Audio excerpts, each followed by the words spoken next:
प्यारे बच्चों नमस्कार।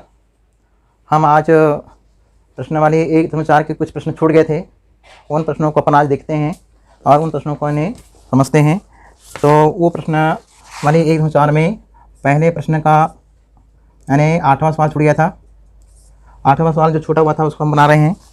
वो सवाल इन्हें क्या था, देखिए वो था 6/15।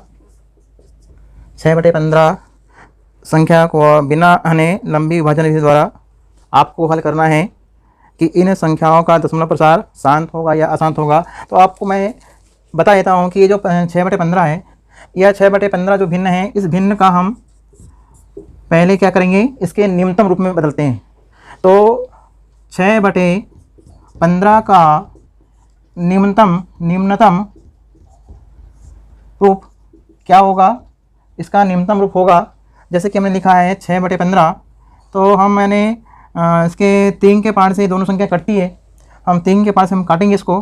तो 3 दूनी 6 और 3 5 15। तो आपका जो भिन्न बना वो है 2/5। अब ये 2/5 जो है, तो 2/5 संख्या का दशमलव प्रसार आपको शांत है कि अशांत है बताना है। तो हम लिखेंगे चूँकि यहाँ जो 2/5 है, चूँकि हर में 2 की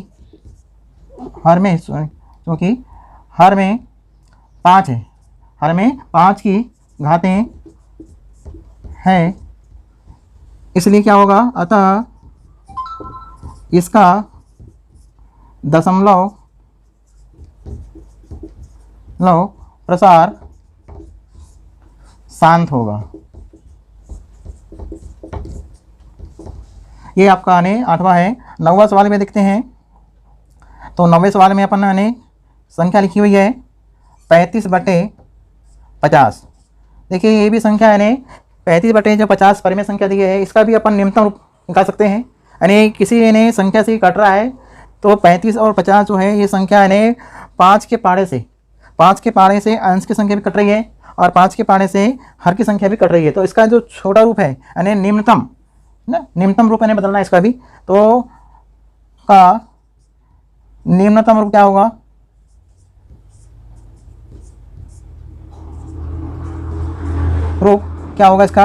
इसका होगा जैसे अपन यहाँ लिखा 35/50।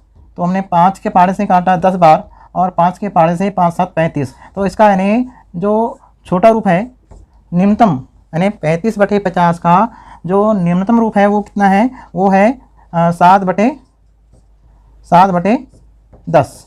अब 7/10 जो आपको भिन्न बनी परिमेय संख्या बनी, तो इस परिमेय संख्या का हर का मान क्या है, 10 है। तो हर का मान 10 है, तो हम 10 के निकालते हैं अभाज्य गुणनखंड। तो 2 से भाग देंगे तो कितना आएगा, हम पाते हैं तो 2 पंचे 10 और 5 एकम 5। अब यहाँ लिखेंगे चूँकि हर में इसकी क्या घात आ रही है, हर में घात आ रही है, जैसे 2 और गुणा 5 आया, तो 5 की भी एक घात है और 2 की भी एक घात है गुणनखंड में। तो हर में 2 और 5 की घातें हैं। जब 2 और 5 की घातें हैं इसमें, तो हम क्या करेंगे, इसका दशमलव प्रसार क्या होगा, इसका दशमलव प्रसार होगा शांत। तो हम लिखेंगे अतः इसका दशमलव प्रसार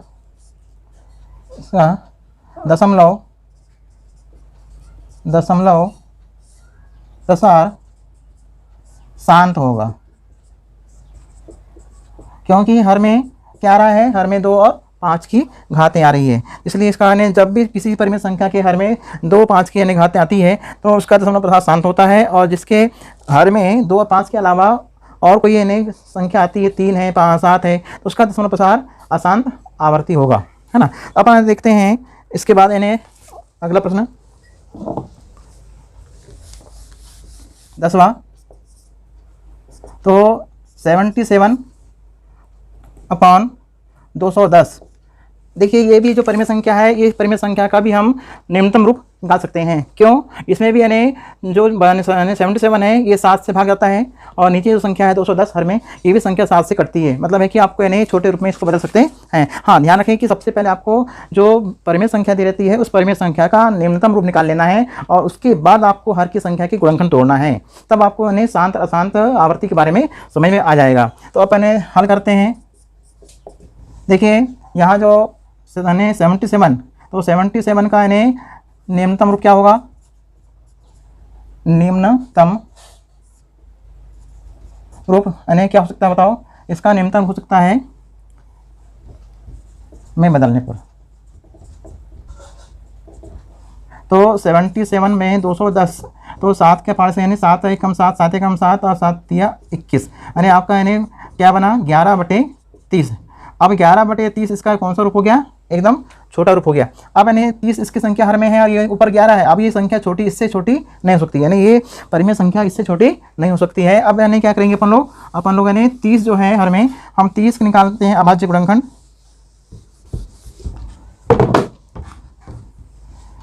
30 के हमने निकाला अभाज्य गुणनखंड, तो 2 से भाग देंगे क्योंकि इकाई में शून्य है। 2 1 कम 2, 2 5 10, फिर 3 से भाग करेंगे क्योंकि 5 आ गया इकाई में, तो 3 से भाग जाएगा विषम संख्या से। तो 3 5 15 और 5 से भाग दें तो 5 1 5, यानी आपने क्या पाया? आपने पाया कि 30 के जो गुणनखंड है वो है 11/2 गुणा 3 गुणा 5। तो यानी 2 के ऊपर भी एक घात है क्योंकि एक ही गुणनखंड है। 3 का भी एक ही घात में है, लेकिन 3 भी एक है और 5 की घात भी एक है, यानी तीनों गुणनखंड सिंगल आए हैं। अब क्या करेंगे इसके बाद? हम इसके बाद यानी देखेंगे कि ये जो परिमेय संख्या है इस परिमेय संख्या का दशमलव प्रसार क्या होगा, है ना। तो हम इसका दशमलव प्रसार क्या होगा? इसका दशमलव प्रसार होगा, चूँकि आपने क्या देखा है? आपने देखा कि हर में 2 और 5 के अलावा एक यानी 3 भी मिला है गुणनखंड, है ना। चूँकि हर में 2 और 5 के अतिरिक्त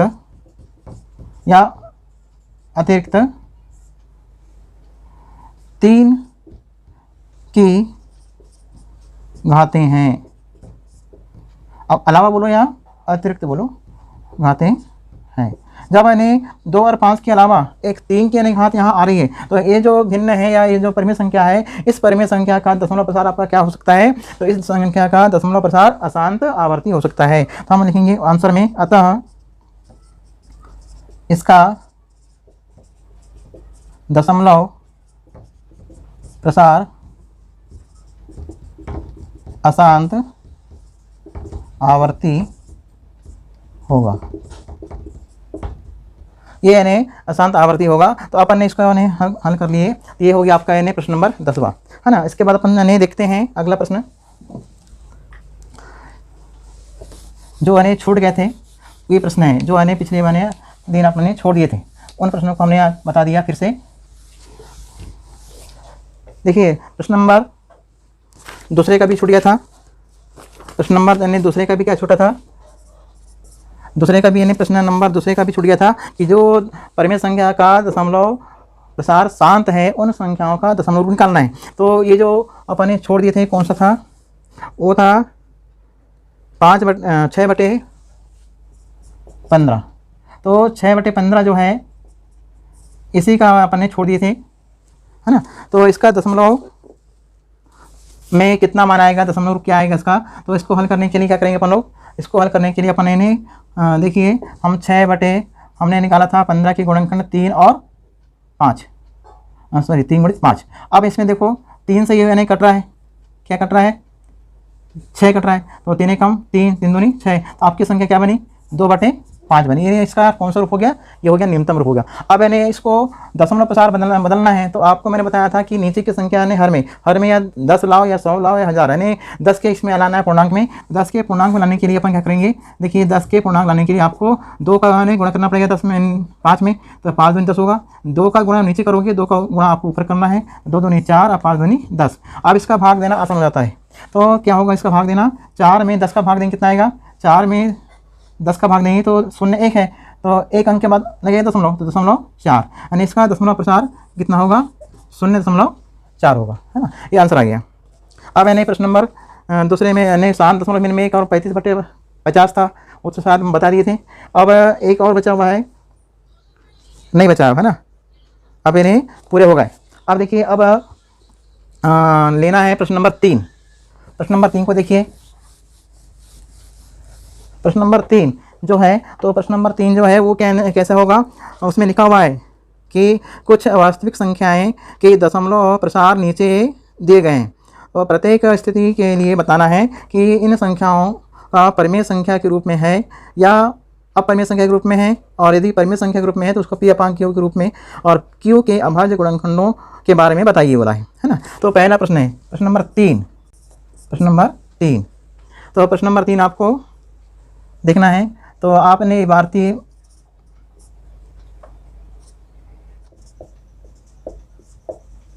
हाँ देखिए, प्रश्न नंबर 3 में लिखा हुआ है कुछ वास्तविक संख्याओं के दशमलव ने प्रसार नीचे दिए गए हैं। मैं यहाँ नीचे लिख रहा हूँ। पहला है 40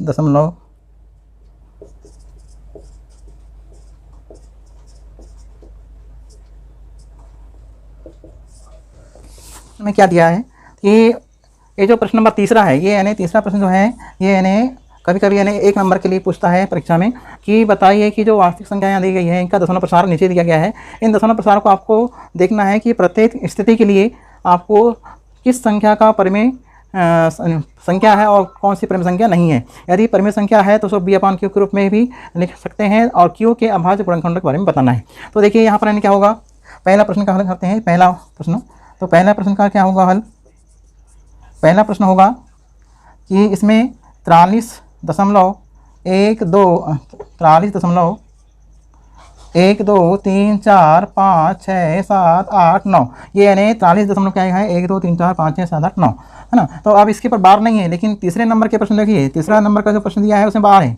प्रश्न वही है, संख्या वही है, पर उसमें बार है, इसमें बार नहीं है। तो अब यानी इसमें बार नहीं है तो इसको यानी आप यानी हटाओ, इसका यानी दशमलव भिन्न हटाने के लिए आपको मालूम है ना, दशमलव हटाएंगे तो कितना आएगा, दशमलव हटाएंगे तो आएगा 43, नीचे में दशमलव का 1 हो जाएगा, और दशमलव के बाद में कितने अंक हैं 1 2 3 4 5 6 7 8 9 है ना, यानी कितने अंक है यहाँ पर 9। तो 10 के ऊपर 9 की घात, ठीक है। अब 10 के ऊपर 9 घात लिख दिए है ना। जब 10 के ऊपर 9 घात लिखे, ये यानी कितना हो जाएगा 1 2 3 4 5 6 7 8 9, ये संख्या बन गई। कौन संख्या बन गई, ये हो गई आपकी परिमेय संख्या बन गई। जब परिमेय संख्या के रूप में है तो इसका यानी दशमलव प्रसार क्या होगा, आपने देखा है कि यहाँ क्या लिखा है 10, 10 के ऊपर कितनी घात है आपने देखी 9, यानी कैसे 9 आया बता देता हूँ फिर से, ठीक है। कि दशमलव का 1 हुआ, 1 यानी दशमलव के बाद कितने अंक है 9 अंक है, तो आपको 9 लगाना सुन, 1 2 3 4 5 6 7 8 9। हम इसको यानी लिख सकते हैं, क्या लिख सकते हैं इसको, तो इसको लिख सकते हैं 43 1 2 3 4 5 6 7 8 9 और बटे में 10 के ऊपर 9 की घात, यानी हम इस यानी परिमेय संख्या को इस तरह लिख सकते हैं। अब बताना है कि परिमेय संख्या किस रूप में आई है, 10 में आई है ना, 10 के ऊपर घात में है, यानी इसका जो गुणनखंड है मतलब है कि नीचे जो संख्या हर में है वो यानी 10 है, तो 10 के यानी गुणनखंड क्या होते हैं 2 और 5 है ना, 2 और 5 होते हैं। तो यानी यह क्या होगा, या इसका दशमलव प्रसार, इसका दशमलव प्रसार शांत होगा, शांत है। क्यों शांत है, यह एक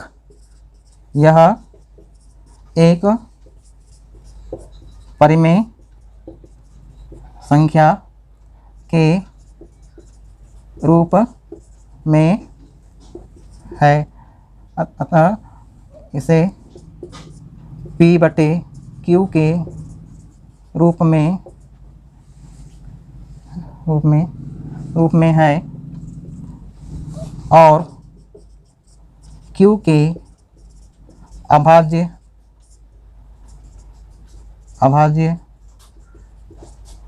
गुणनखंड, Q के अभाज्य गुणनखंड, Q यानी हर में है ना, तो Q यानी हर में है संख्या जो P/Q है, तो P/Q कहाँ पर है, हर में। जब P/Q हर में, तो हर में यानी जो संख्या है वो 10 पर यानी कितनी घात है 9, तो 10 के गुणनखंड क्या होते हैं आपने तोड़ा था 2 और 5, तो Q के अभाज्य गुणनखंड 2 और 5 के रूप में है, यानी Q कहाँ है, हर में। तो जब Q हर में है तो Q हर में है तो हर के अभाज्य गुणनखंड यानी 2 और 5 के रूप में है, इसलिए क्या हो जाएगा, यह यानी क्या होगा, इसका दशमलव प्रसार शांत होगा, और ये एक परिमेय संख्या के रूप में हम इसको लिख सकते हैं। तो चलिए इसके बाद दूसरा देखते हैं, आगे समझ में आप लोगों को।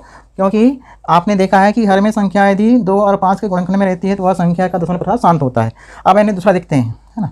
तो दूसरा ने क्या दिया है, दूसरा क्या दिया है, दूसरा दिया है 0.1200 1200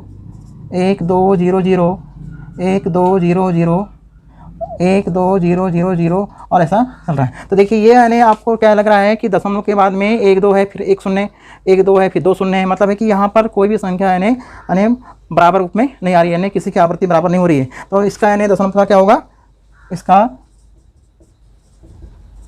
दशमलव प्रसार अशांत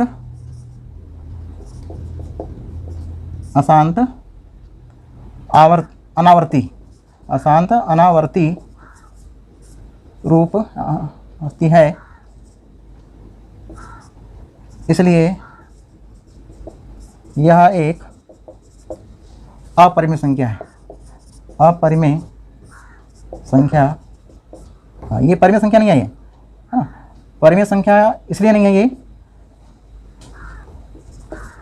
परिमेय संख्या इसलिए नहीं है कि इसका दशमलव प्रसार अशांत अनावर्ती है। अनावर्ती का अर्थ क्या हुआ, अनावर्ती का अर्थ होता है कि जो यानी अशांत तो है ही, लेकिन अनावर्ती का अर्थ होता है कि वह कोई भी अंक यानी इसके समान नहीं आ रहा है, एक भी यानी अंक समान रूप में नहीं आ रहे हैं। 1 2 शून्य आया, 1 2 फिर 2 शून्य आ गए, 1 2 या 3 शून्य आ गए ना, डिफरेंस है। यहाँ 1 शून्य, यहाँ 2 शून्य बीच में, यहाँ 3 शून्य, यहाँ 4 शून्य, फिर यहाँ बढ़ते जाएंगे 5 शून्य, फिर 6 शून्य। मतलब है कि यानी अंक कैसे हैं, अनावर्ती रूप में है, यानी आवर्ती रूप में नहीं है। आवर्ती मतलब है कि एक समान होना चाहिए। जैसे कि यहाँ पर यानी अभी आपको मिलेगा तीसरे नंबर का सवाल, तीसरे नंबर सवाल में आपको मिलेगा अभी सवाल। अब यानी ये सवाल नंबर हुआ कौन सा हो गया, ये हो गया सवाल नंबर दूसरा। अब यानी तीसरा देखते हैं।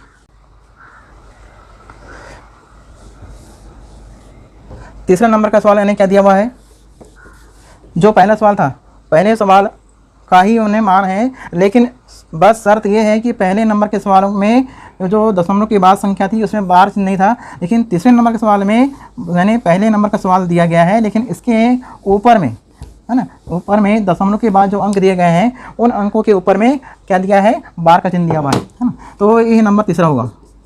तो तीसरे नंबर के सवाल में लिखा है 43.1 2 3 4 5 6 7 8 9। अब यानी क्या करेंगे बताओ, इसका यानी हल करेंगे अपन लोग, तो क्या लिखेंगे बताइए। यानी इसका यानी जो 43.1 2 3 4 5 6 7 8 9 है, मतलब है कि ये जो दशमलव के बाद जो अंक है पूरे 1 से 9 तक के, इसके ऊपर है आवर्त है। जब ये आवर्त है तो ये यानी इसका यानी दशमलव प्रसार क्या होगा, अशांत आवर्ती होगा। क्या होगा इसका दशमलव प्रसार अशांत आवर्ती होगा। इसका अनावर्ती था, अनावर्ती, इसका आवर्ती होगा, ठीक है, क्योंकि इसकी आवृत्ति हो रही है। जो बार लग गया तो 1 से लेकर 9 तक के अंक फिर से आएंगे, जैसे यहाँ 1 2 3 यानी फिर से आएंगे, वो उनके यानी दोहरा होगा, है ना, उन अंकों का क्या होगा, दोहरा हो, तो अपने का उसको बोलते हैं आवृत्ति। तो हमें लिखेंगे हल 43.1 2 3 4 5 6 7 8 9 पर जो बार है, तो इसका दशमलव प्रसार, इसका दशमलव प्रसार अशांत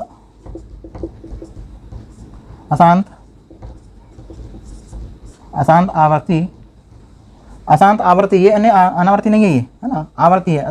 तो इसका दशमलव प्रसार क्या होगा, दशमलव प्रसार अशांत आवर्ती।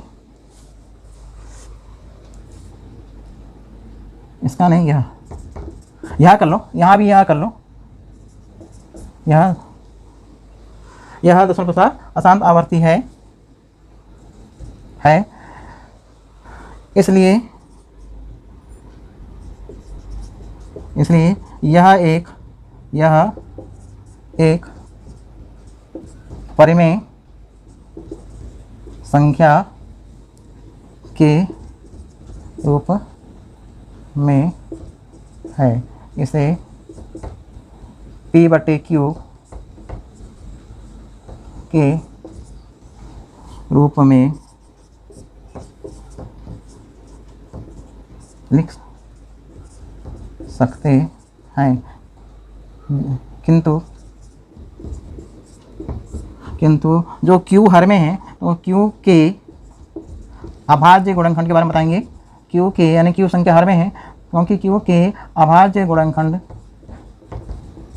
अभाज्य गुणनखंड क्या होगा? अभाज्य गुणनखंड यानी 2 और 5 के अतिरिक्त कोई एक अन्य गुणनखंड होगा, तभी इसका दशमलव प्रसार अशांत आवर्ती है। हम क्या लिखेंगे? इसका उत्तर क्या लिखेंगे? क्यू ने क्यू के अभाज्य गुणनखंड क्या होंगे? क्यू के अभाज्य गुणनखंड, अभाज्य गुणनखंड सॉरी 2 अभाज्य 2 और 5 के अतिरिक्त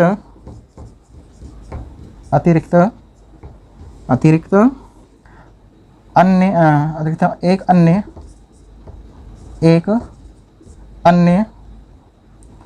अन्य गुणनखंड होगा या है ना? होगा या है। तो अपने देखिए कि 2 और 5 के अतिरिक्त एक अन्य गुणनखंड होगा। किसका? यानी जब भी इसको हल करेंगे इसका दशमलव प्रसार जो अशांत आवर्ती है, तो ये समझना है कि अशांत आवर्ती तब होता है जब यानी पदों की आवृत्ति हो रही है, यानी यहाँ पर जितने गुणनखंड यानी दिए गए हैं अभाज्य गुणनखंड दशमलव के बाद में इन अंकों की पुनरावृत्ति हो रही ना। तो अतः अपन ने क्या लिख दिया कि 2 और 5 के अलावा अन्य एक गुणनखंड होगा। ठीक है ना। अब देखिए आपकी प्रश्न वाली यहाँ पर खत्म हो गई। जो प्रश्न छूट गए थे कल, तो उन प्रश्नों को मैंने आज पूरे बता दिया हूँ। आपको समझना है और कॉपी में लिखना है। ठीक है ना बेटा, आपको समझ में आ गया। अब आपको अपने घर में इनका क्या करना है? रिवीजन करना है, अभ्यास करना है। ठीक है, धन्यवाद।